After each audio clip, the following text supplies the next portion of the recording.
We've been digging through our archives and put together a compilation of almost 24 stories we produced in the last 2 decades. We've been covering HonorAir Knoxville, everything from the all-female veteran flight to the all-Vietnam veteran flight, and a lot of individual stories in between. We're going to begin with a story of 2 veterans from Knoxville. One was killed in action in Vietnam. The other was his friend, who went looking for him on the memorial wall in Washington. That was his one goal, to find the name of his friend. He did. But what happened after that was really the surprise of a lifetime. Would you be Mr. Ronnie Green? I would be that guy. How you doing, man? Doing fine. Doing fine, my friend. This first-time meeting in a church parking lot brings an answer to a prayer. Miss Green, I'm Steve Dunlap. How are you? Yes, ma'am. How are you? I'm so glad to meet you after all these years. Back in the 60s, during the Vietnam War, 2 new recruits made an instant connection aboard a plane to basic training. Richard Dunlap and Ronald Green became fast friends, even talked of having a joint wedding with their girlfriends back home. Separated into different units at a base in Georgia, both ended up meeting by chance again in North Carolina. Walk across the street, Yeah. and I said, "It looks like Richard." And we was in the middle of the street, and I said, "Richard." He said, "Ronald." And we stopped and just hugged in the middle. Somebody hollered, "Get out of the street, you idiots!" You know?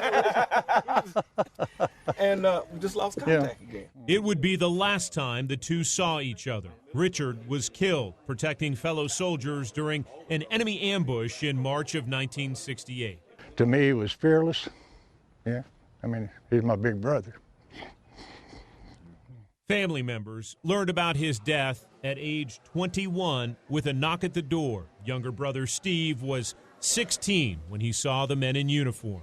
When you look back and you see that moment, can you feel it still? Every day. Back in June, prior to takeoff of HonorAir Knoxville Flight 21, we first met Ronald Green. I really don't know what to think. You know, it's so emotional. The veteran of 2 tours at war, aboard an all-expenses-paid flight with a plane load of other Vietnam veterans headed to Washington, said his only goal that day was to find the name of his friend Richard Dunlap on the wall. That was really what it was about. To see Richard and honor him.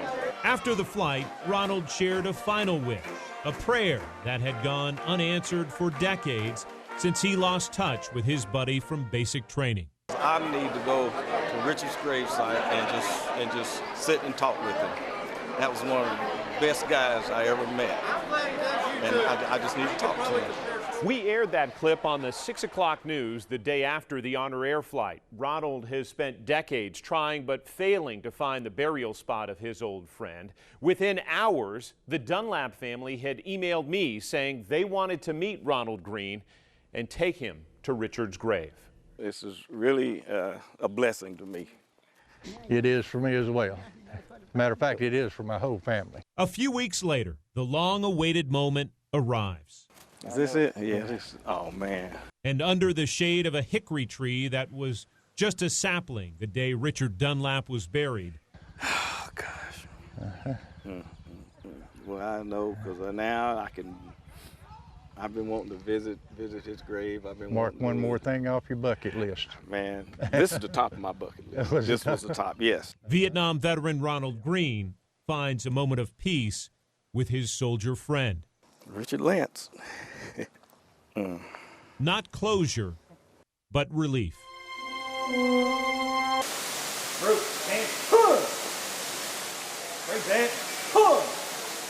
Emotion begins to well in Vietnam veterans even before their plane leaves the ground. I plan to cry a lot. You know, it's going to be one of those great days. Bob Hyatt was 19 when he enlisted in the Army.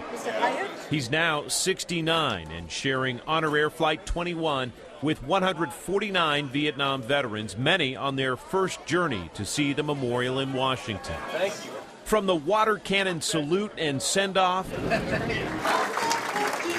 to the surprise greeting by school kids in Washington, the tone of this trip is about to change.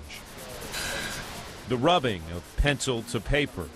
Another good think the one I told you about the other day, Tom Metzger, on his panel. And the whisper of war buddies lost in a far-off jungle fill the grounds of this memorial. I got to lay my hands on one of my buddies and say goodbye to him, which I didn't get to. So this meant a lot to me.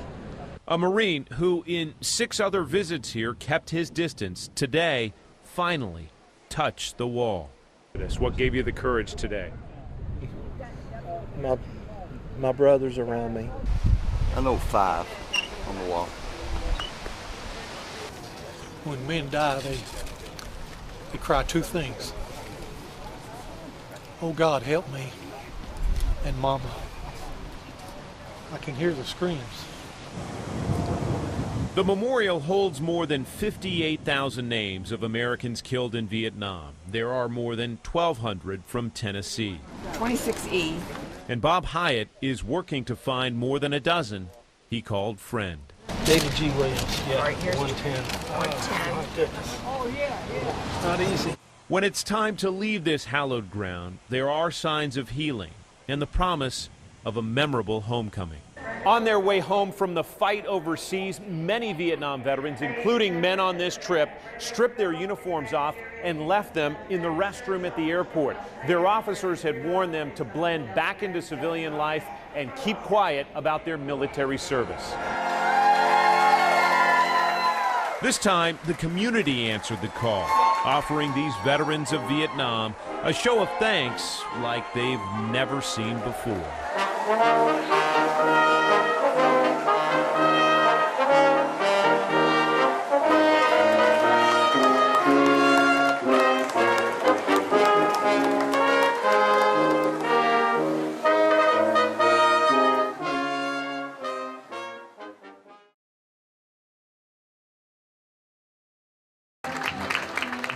A welcome to Washington, D.C. meant to be remembered. These female veterans from East Tennessee were sent on a mission to see the monuments built in their honor. First stop, the Air Force Memorial, a peaceful place for retired pilot Carmela Lawson. It honors flyers, I think, as well as those who put us in the air. At the Korean War Memorial, veteran Brenda Blizzard remembers her father, who inspired her to join the military. He was captured at the start of the conflict. He was living there as a missionary, teaching English to Koreans. And they took him captive and held him for 3 years. And he survived that and went on to become an Air Force chaplain. Then a much-anticipated visit to the Military Women's Memorial at Arlington National Cemetery. The 142 women who are on this Honor Air flight are among 3 million women who have served in our nation's military. This is the only museum in Washington, D.C. that is dedicated to their service. I feel that we have arrived to where we should have been a long time ago. Despite changing times in the military, one tradition holds firm: the changing of the guard.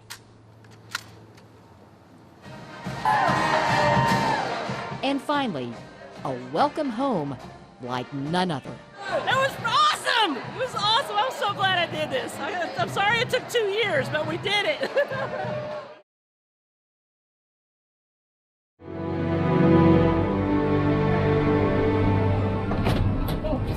There you go. For Peggy Norton, it's a celebration nearly 70 years in the making. It's wonderful, wonderful. The 90-year-old, flanked by fellow female veterans, takes in all the cheers meant just for them as they are welcomed to our nation's capital. This one-day visit to Washington, D.C. is, for many, a trip back in time. In the final days of the Korean War in 1953, then 19-year-old Norton joined the Navy and trained to be a meteorologist. I loved doing the weather, plotting the maps and sending the pie balls up and all that stuff. I loved it. Norton says it was also her love for the military that steered her to service, knowing as a female she would be outnumbered. We had maybe 2, 3 women at the most, and then the rest were men. For Brenda Blizzard, it was one man who inspired her to join the Air Force. Her father, a civilian in Korea who was captured at the beginning of the war. He was living there as a missionary, teaching English to Koreans. And they took him captive and held him for 3 years. And he survived that and went on to become an Air Force chaplain. Blizzard enlisted in 1977 as a helicopter mechanic. She rose through the ranks over her 13 years in what was a man's world. On this day, she's surrounded by fellow female trailblazers. All right, here we go. I can't put it into words. It's just so special to see a lot of women, so many that have something in common with me. Women like Carmela Lawson. The Blount County native's 25-year career in the Air Force started in 1990. As a pilot, she traveled to 80 countries, deployed to the desert, and took part in humanitarian relief missions. I have too many people telling me you can't do that. There was a few, but you try not to even think about that. You want to do something, you just go do it. That's kind of the way I looked at it, and do it better than anyone around you, whether they're male, female, whatever. At the Air Force Memorial, Lawson recognizes more than just the monument. But being here with women who came before me, and I'm standing on their shoulders, you know, I mean, they've already broken the barriers down and done the things that have allowed me to become a pilot. Oh, thank you. After a day packed with memories, old and new, a hero's welcome home.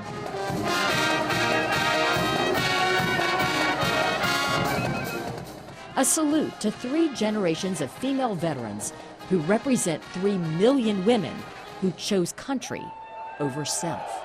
That was awesome! It was awesome. I'm so glad I did this. I'm sorry it took 2 years, but we did it.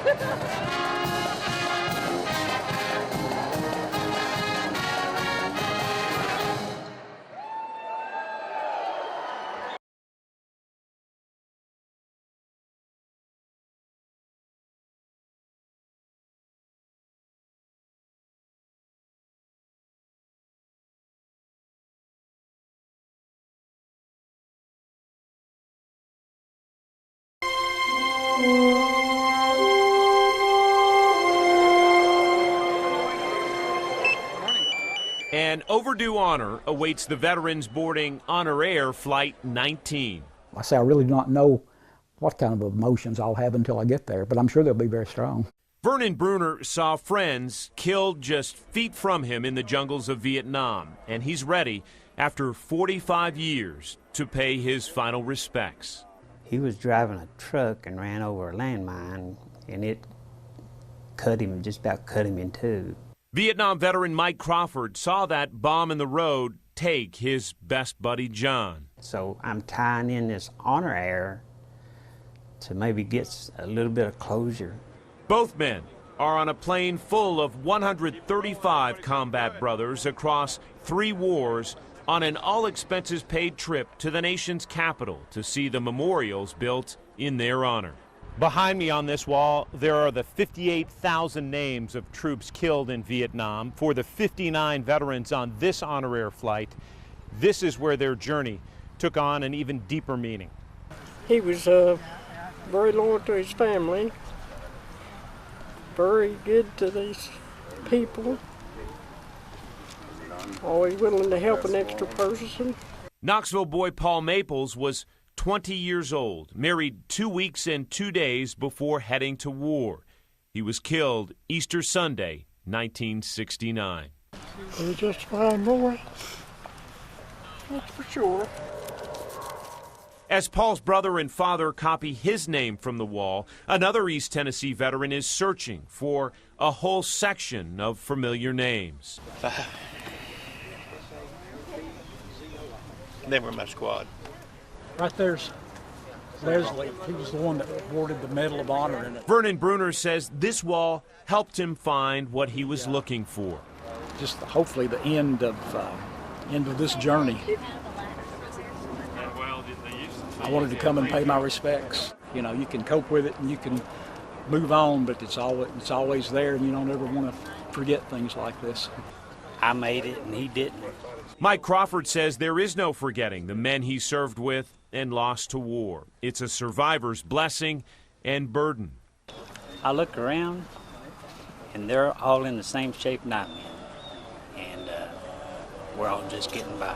Stand beside her and guide her. But on the flight home to Knoxville, God bless America, these veterans found reason to smile, walking into the grateful arms of a community that has long waited to say welcome home like this.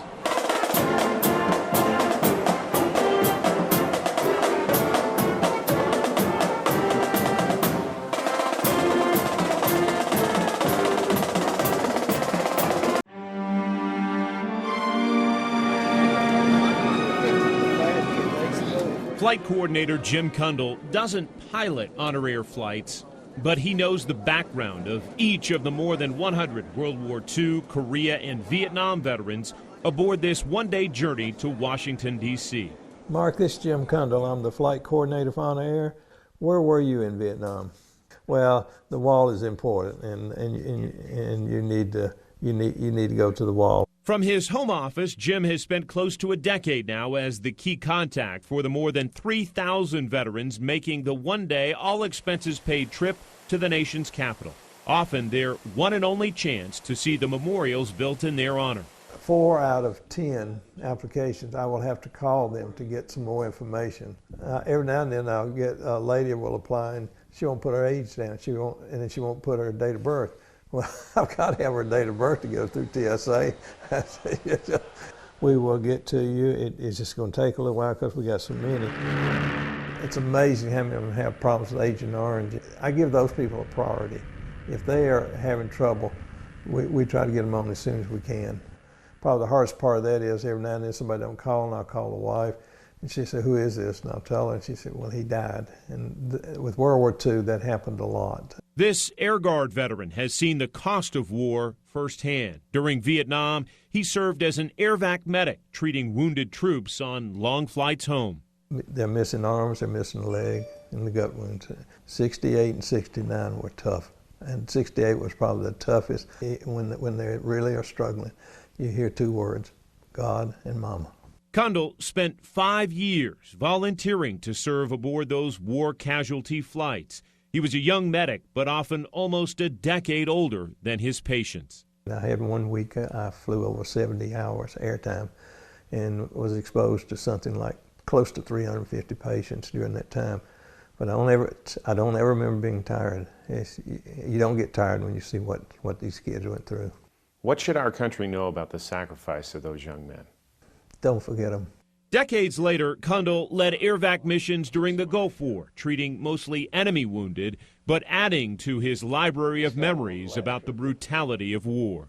You could just look and see just little pieces shrapnel all over them, and the biggest thing they wanted was pain pills.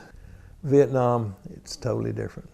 Do those images, those memories still haunt you? Yep.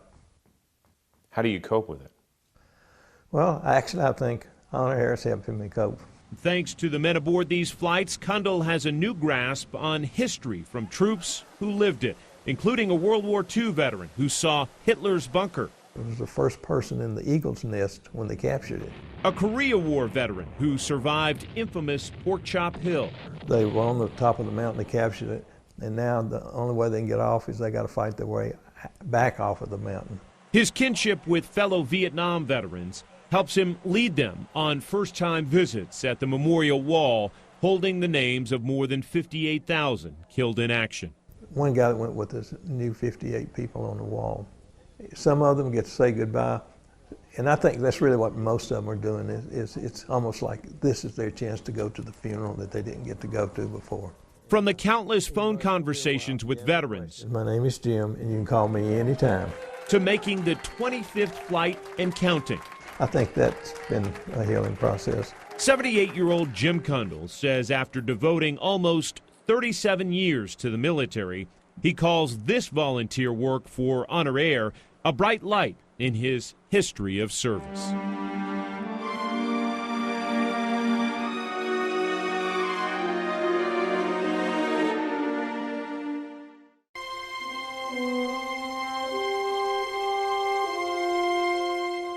if I can tell this story as well as you did. Matt Owens and Charlie Denyer exchange stories as if they're old pals. He sat right by my side. Never left me. Charlie is a veteran of the Korean War. Matt is a Lifestar paramedic. 6 weeks ago, the two met for the first time aboard the 15th HonorAir Knoxville flight to Washington, D.C. Matt served as a medical escort. Charlie was among the veterans on the all-expenses-paid journey to see memorials built in their honor.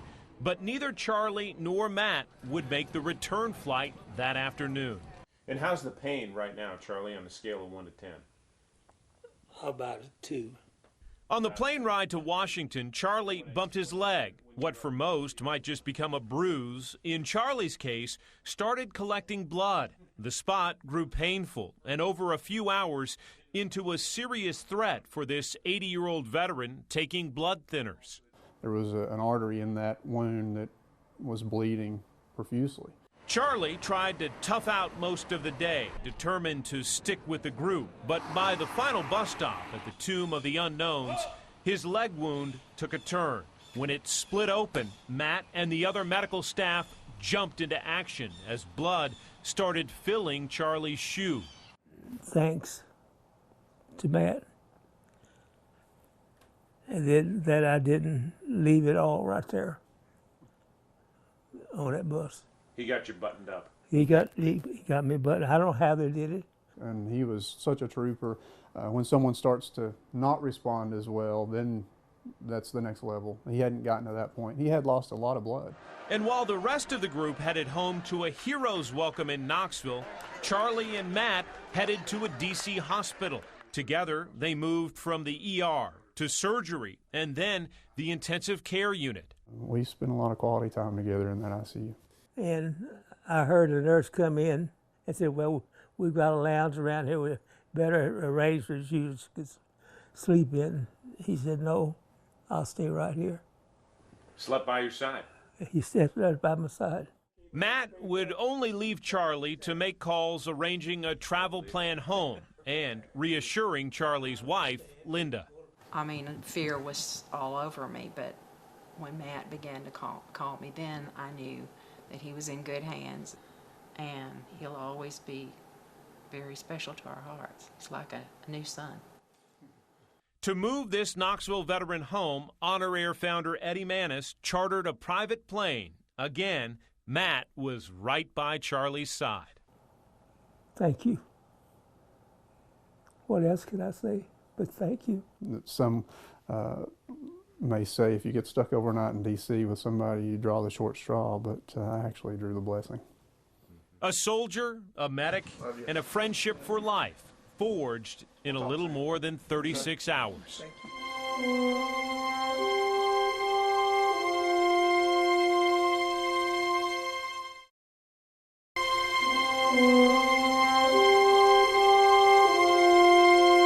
This handshake between an East Tennessee veteran and Japanese Army colonel in front of the Airborne Unit statue in Arlington is rooted in a bond dating back more than 60 years. So there's a lot of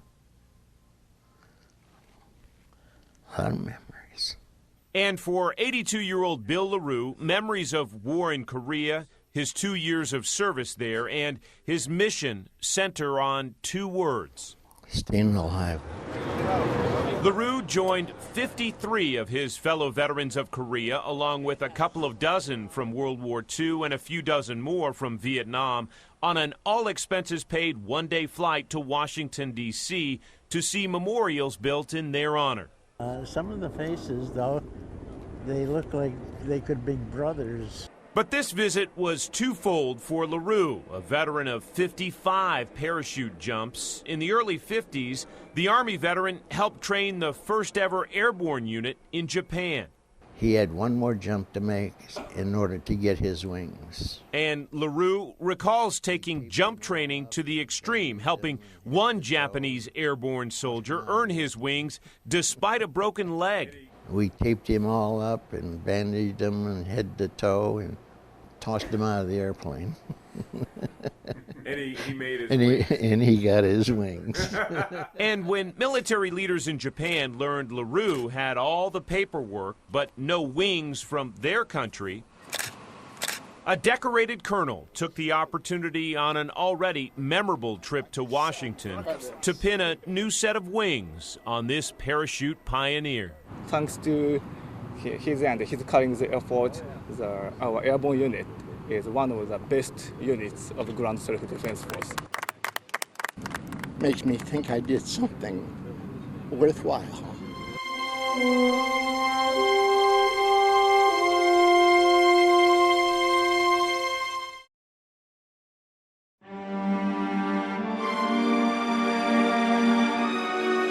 Do you guys have any veterans in your family? Do you know? Really? One of the most memorable moments of any Honor Air flight starts in this classroom. Salute their courage, their honor, and their sacrifice. Mrs. Shoesmith's 5th grade social studies at Sturkey Elementary. I think that the part that the school kids play is very instrumental in part of the healing process. HonorAir Knoxville founder Eddie Manis has for a decade now asked students to write a letter to a veteran that will be delivered during mail call on the flight home from the nation's capital. So they love to get the cards and letters, and then they'll come and visit with you and talk to you about what they experienced. It's been so special because the kids love it, and also the veterans when they come back, and to actually see them in person and they thank the kids and that connection that they make, it's just really a really neat experience. So this was 2 years ago. And they've even sent gifts. Some of them have become kind of like pen pals with each other. Thank you for your service to our country. You have done a great good for America. Thank you, Mr. Donald Bull, for your time and effort and sacrifice.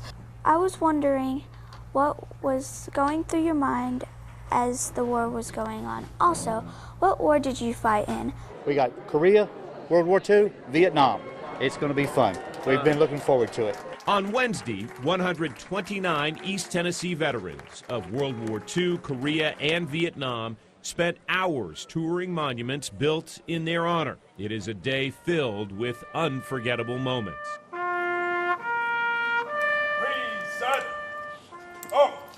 We are cruising at 30,000 feet up aboard HonorAir Knoxville Flight 25 on our way back from Washington to Knoxville, and it's time for that surprise mail call.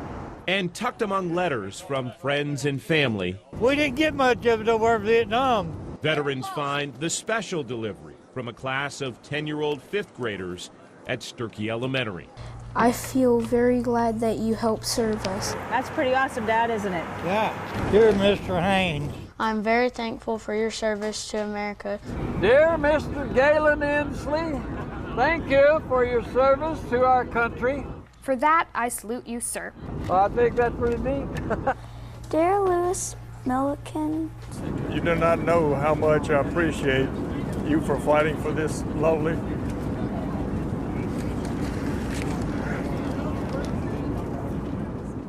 Most importantly, thank you, thank you, thank you.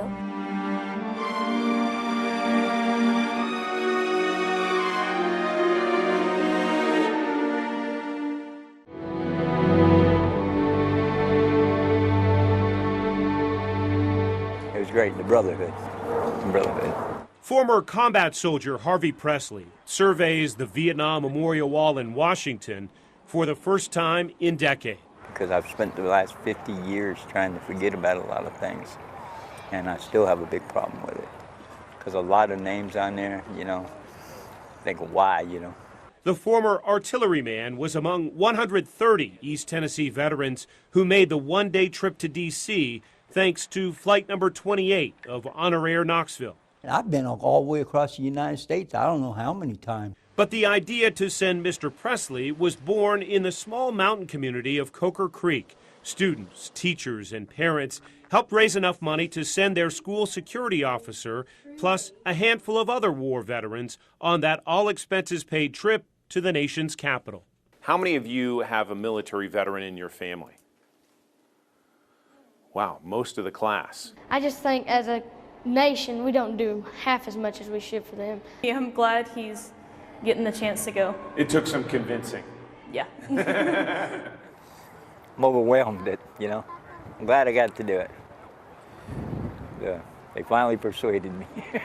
And some of the same students who helped persuade Mr. Presley to make the trip and raise money to send him made sure they also made the trip to McGeets-Hyson Airport to welcome him home. It was just so special to get to see people have that joy of getting the welcome home they deserve. And seeing Officer Presley, like, I teared up. It's just, he means so much to our school. I think it was good to see that everybody's getting the recognition they deserve. And we know it made him happy. It's a celebration that marked one more memorable moment on a day full of them for Harvey Presley and his fellow veterans. Just thank you. Thank you. Yeah, it's made my day. Just made my day. One of the highlights of my life.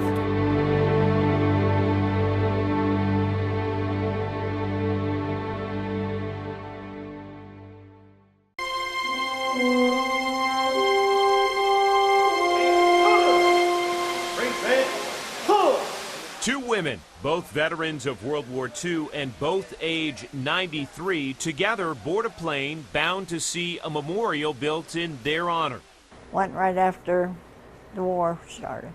Hannah Mae Bray joined the Navy at 19 and later taught pilots how to survive using oxygen at high altitude. The job required a pressure chamber and a stiff upper lip, at least with one loopy chaplain low on oxygen. He stood up and hit me in the jaw, and I went sailing. I said, never got shot at. You guys had it hard, but I got hit.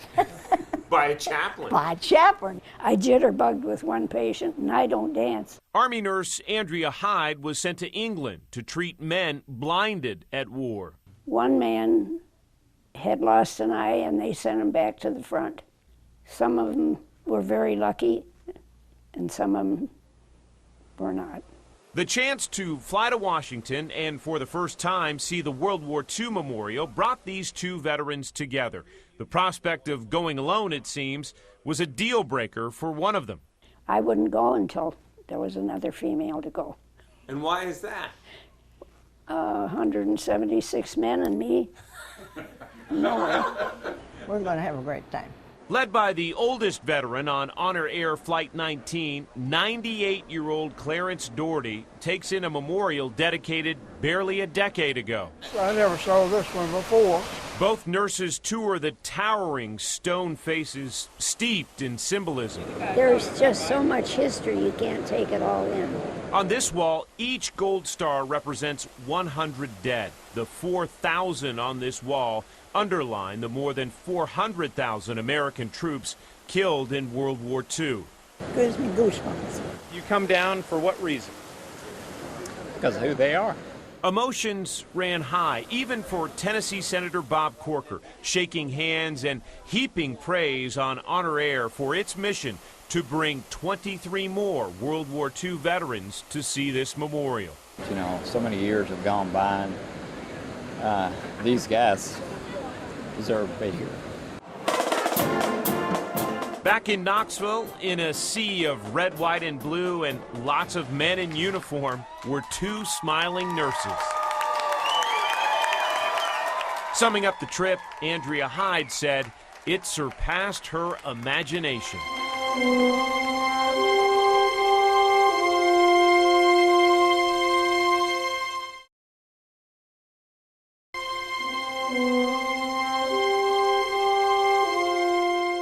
I was taking some pictures and a round hit down there on the side of the hill from me. Vernon Bruner saw friends killed just feet from him in the jungles of Vietnam. A mortar round killed him about 5 feet from me, and I didn't get a scratch on me.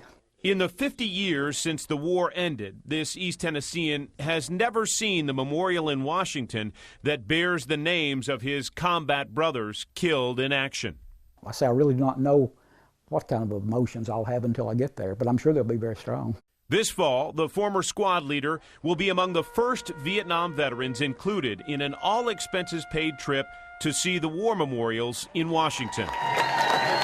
During 18 flights in 8 years, HonorAir Knoxville has escorted more than 2,000 veterans from World War II and Korea. We gave priority to World War II, then it was Korea. Eddie Manis, owner of Prestige Dry Cleaners and Tuxedo in Knoxville, founded HonorAir in 2007.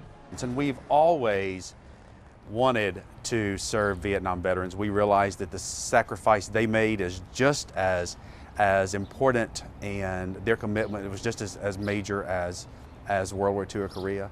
The state of Tennessee says 49,000 Tennesseans served in Vietnam. 6,000 were wounded, 1,295 killed, and 27 are missing in action.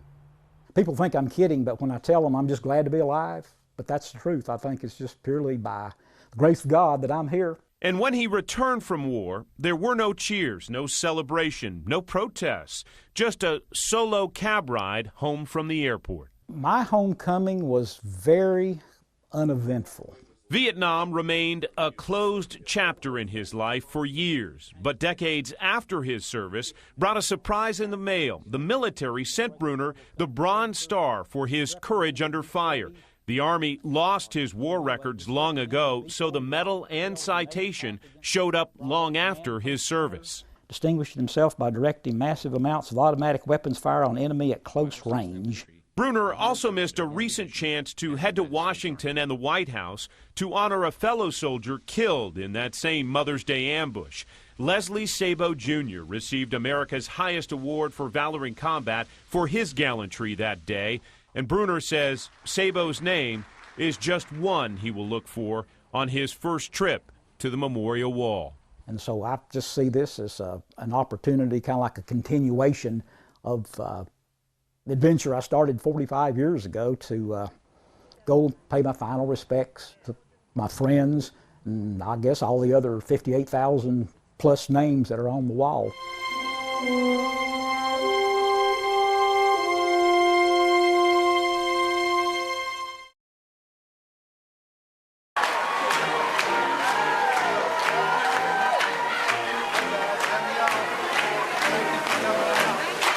When Vietnam veteran Ron Mays first returned from war, airport protesters spit on him. But to understand the impact of this warm HonorAir homecoming in Knoxville, it helps to know what this 69-year-old soldier saw during his service in Southeast Asia. I lost my innocence there. Drafted at age 20, this son of a pastor still has the New Testament he carried throughout his combat tour, holding a note from his father. And he wrote on here, "May God's all-seeing eye watch over you, and his great arm of love protect you." On his first patrol, Mays found the keepsake of a dead enemy soldier that he says made the war real. But that wallet had a picture of him, a man and a woman and 2 children. And the thought crossed my mind, he's just like I am. He's got a family. It's one thing to shoot a man out in front of you.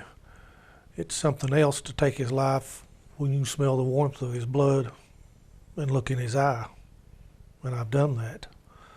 When I lost my first buddy, that's when the anger set in. For this East Tennessee native, the loss of his buddy Sam from California lingers all these years later.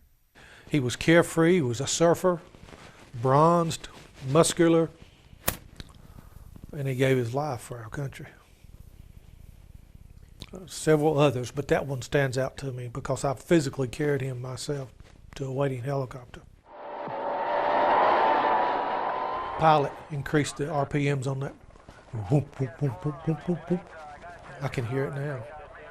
And when he did, that wind blew that poncho liner off of Sam's face. I can see him as clear as I can see you right now. He was much different than me, but he was my friend. Sam was one of 295 troops killed or wounded in that battle. Ron Mays was one of 19 still standing. My injuries are inside. And while he shared combat with thousands of soldiers, one of his war duties was like few others. A trained embalmer stateside, Mays was ordered to a warehouse to dress the dead before they were flown home. And the night I got there was 2,300 dead GIs there. And I have to believe as I approach that wall that instead of D.C., I'll be in Vietnam again. On his first ever visit to the memorial wall in Washington, this combat veteran relived the haunting sounds of war. When men die, they cry 2 things. Oh, God, help me. And Mama. I can hear the screams. Ron Mays made sure to touch every panel. The Black Stone holds the names of more than 58,000 American troops killed in action in Vietnam. Something that I'll never forget. I'll take to my grave. Touching names of men I did not know, but who I admired and who were brothers to me.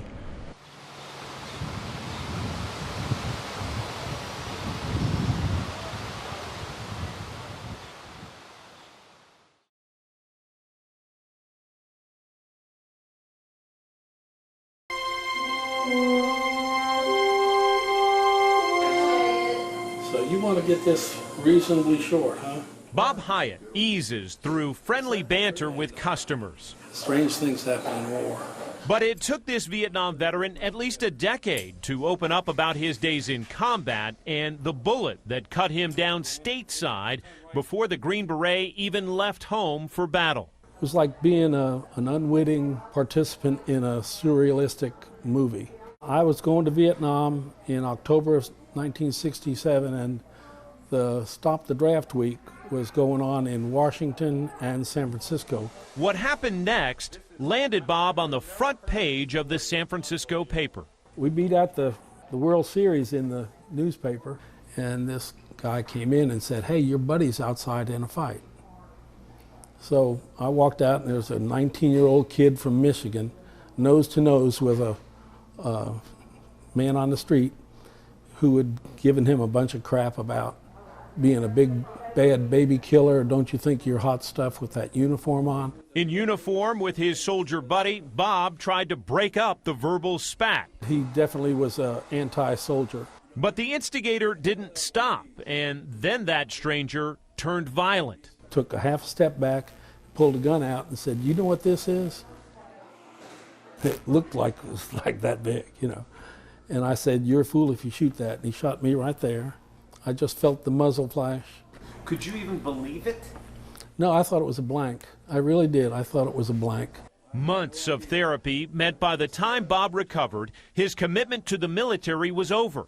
But this soldier didn't walk away. He re-upped. All my friends had been to Vietnam or were in Vietnam or were going to Vietnam, so I extended for 18 months for the sole purpose to go to Vietnam. My dad went, "What are you doing?"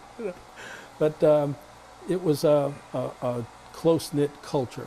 Overseas, the jungle warrior immersed himself in the Vietnamese culture, befriending freedom fighters. We wore different color neck bands depending on which unit we were in. It was a shoot first, ask questions later, free fire zone.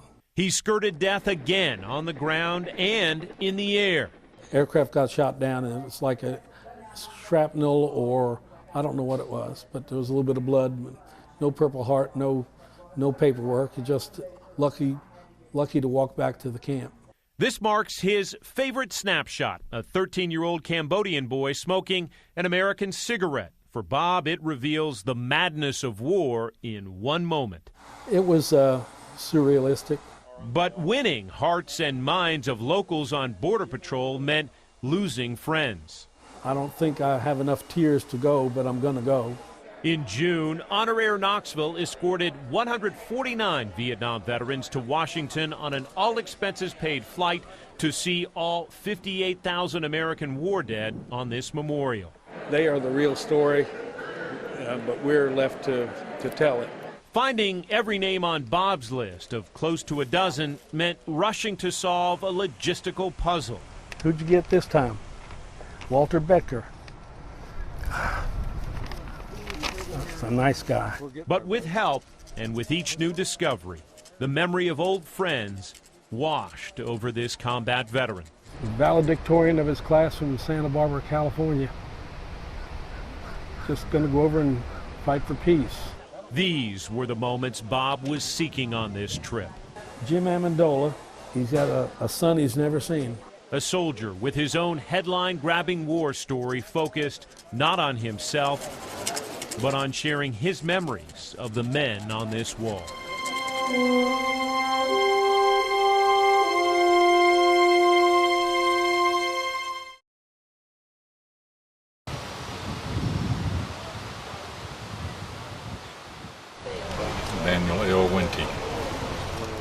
To read aloud all the names, all 58,000 American war dead etched on the Vietnam Memorial Wall, takes close to 2 straight days.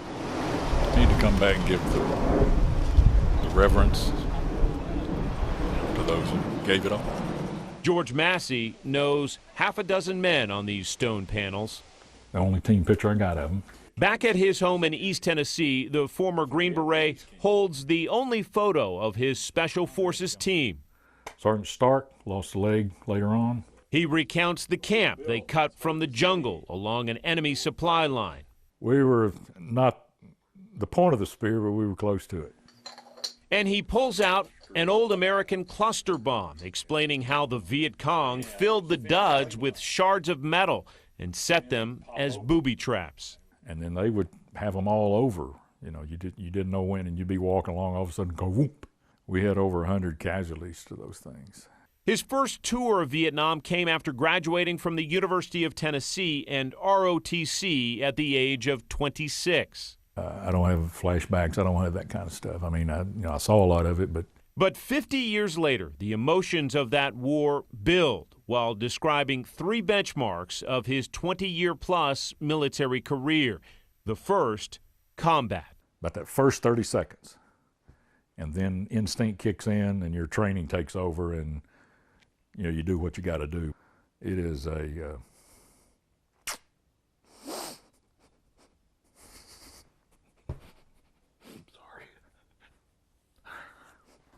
chaotic.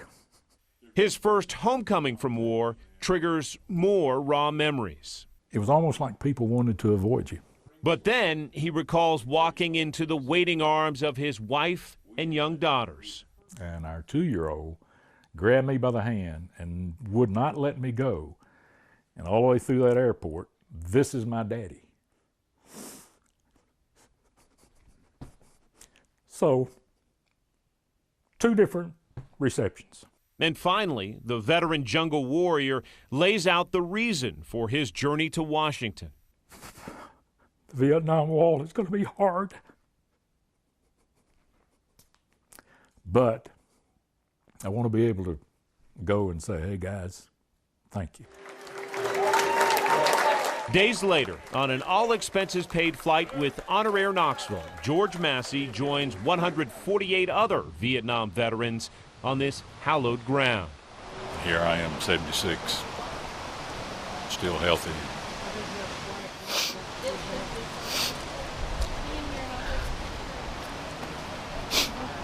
They never had that chance. And in recalling one friend on this wall and looking back on Vietnam, this soldier sums up the heroism, honor, and heartbreak of so many in one moment. The one I told you about the other day, Tom Metzger. Found his panel.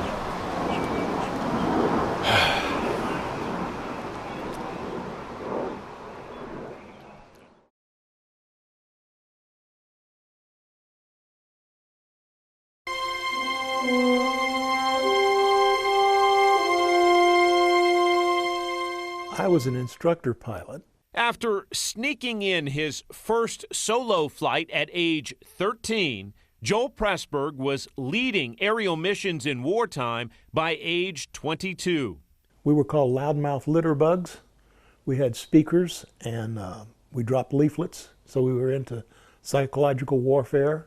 In the cockpit of a U-10, he would skirt the treetops so low that on one mission, incoming fire from an enemy crossbow lodged in the top of his small plane. I had it a lot easier than, you know, the guys who were down there on the ground. They have my undying respect. In Vietnam, he also flew the KC-135, known as the big gas tanks in the sky. They lead a delicate aerial dance, slipping a fuel hose into the tank of another jet, cruising at up to 300 miles an hour. That's what you train for. And in that role, Pressburg helped save other pilots, reaching out with much-needed fuel before they ran out and crashed. F-105 was shot up full of holes. He'd gone through some bad anti-aircraft thing. And he was calling for a tanker, and I went and got him, and we kept pumping gas in and kept his engine running. And we got over into Thailand, and he says, "Thanks for the ride, guys." Backed off and punched out. He did come see us and bought us beers, so. It was a memory to savor, but war also brought unforgettable losses. We did have some close friends, and a very good friend of mine, pilot training buddy Dennis Graham, was one of the first one killed in an F-4. The politics of the time soured this veteran on the conflict. We sacrificed a whole lot, and I didn't like the outcome. His homecoming also upset him. I came back from flying the U-10 commercial on Thanksgiving Day, and I was spit on in San Francisco, and again when I got off the plane in New Orleans.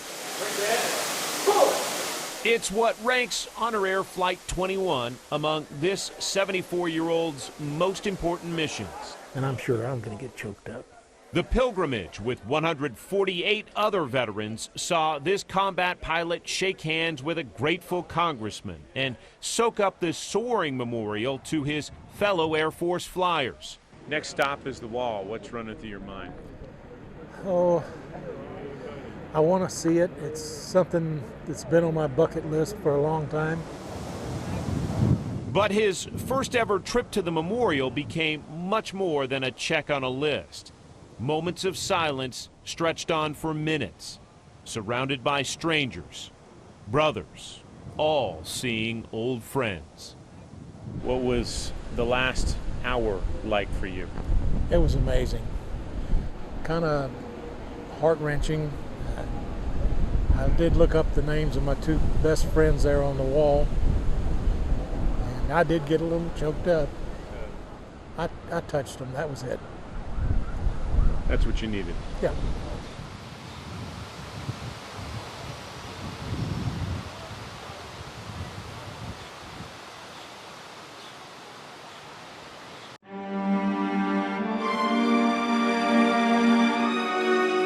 He was a infantryman killed in a firefight.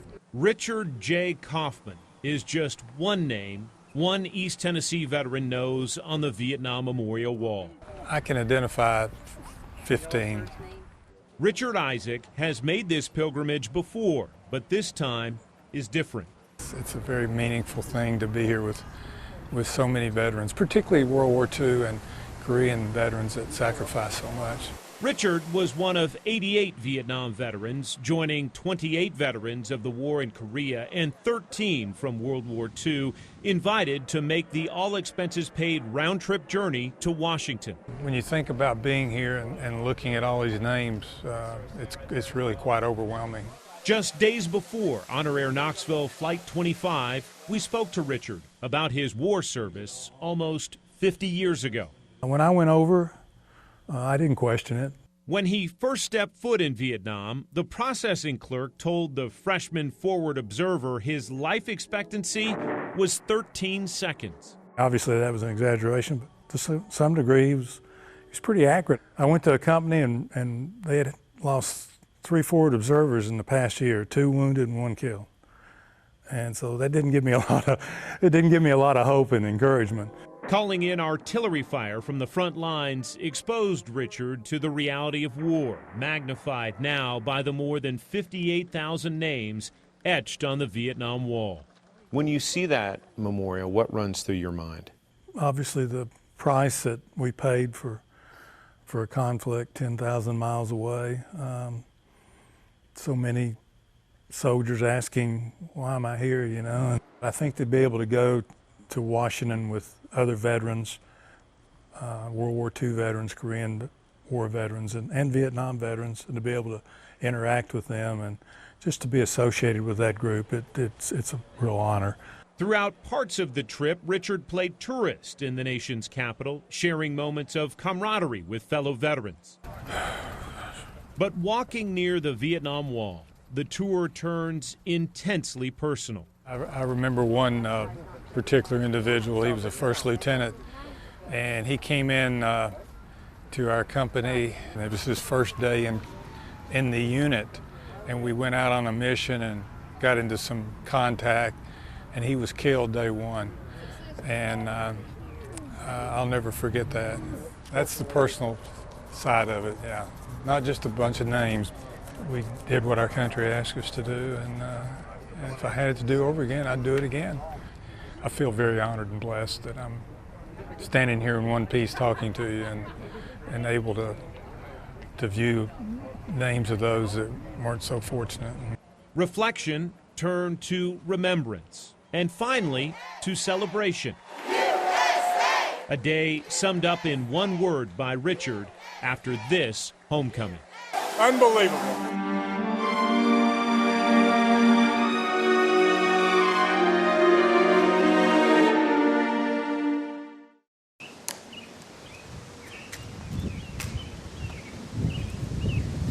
Unfolding at the Tomb of the Unknown Soldier is a solemn ceremony and public honor for the nation's military dead. A private grief lingers for a Knoxville woman in this crowd. In 2001, my ex-husband, who was a Vietnam veteran, came to the memorial up here and committed suicide. So to come back here was really rough, to relive coming back to that. Sherry Kemp's former husband, Charles Richard Matlock, joined the military at age 17 and spent 2 years in Vietnam. The war took a toll, and his homecoming was hard. Well, he was withdrawn a lot. He had nightmares. It was very hard for him to interact and build relationships. I think he felt that there was always a chance you're going to lose somebody again. It was here, in this quiet corner of the Vietnam Memorial in Washington, that Sherry's former husband took his own life.